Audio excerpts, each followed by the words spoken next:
Kita beralih ke informasi lainnya, pemirsa. Punya tekstur empuk dan renyah, bakso bantal guling di Palembang kini sedang digandrungi warga.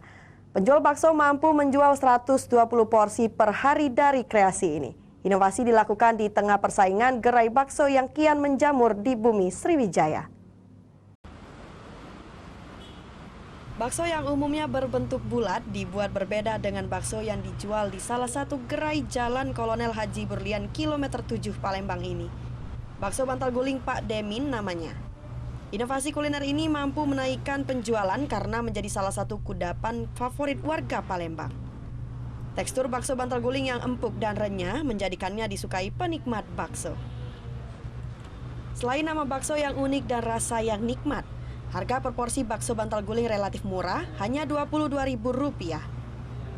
Pemilik gerai bakso bantal guling di Mintri Handini menamakan bakso bantal guling karena bentuknya yang menyerupai bantal dan guling. Nama tersebut diambil untuk menarik minat pembeli.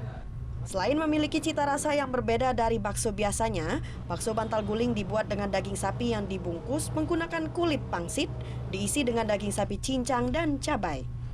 Kemudian digoreng dan disajikan bersama kuah yang menurut Dimin terbuat dari rempah pilihan. Dari mana di sini?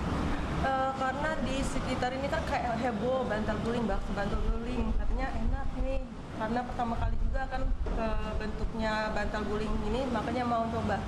Uniknya dan rasanya gimana, Mbak? Kalau misalkan uniknya karena ada cabai di dalamnya dan juga nggak pernah ketemu di bakso-bakso lain kan. Ada konsumen yang pengen anaknya juga ikut makan karena pedas dia nggak bisa.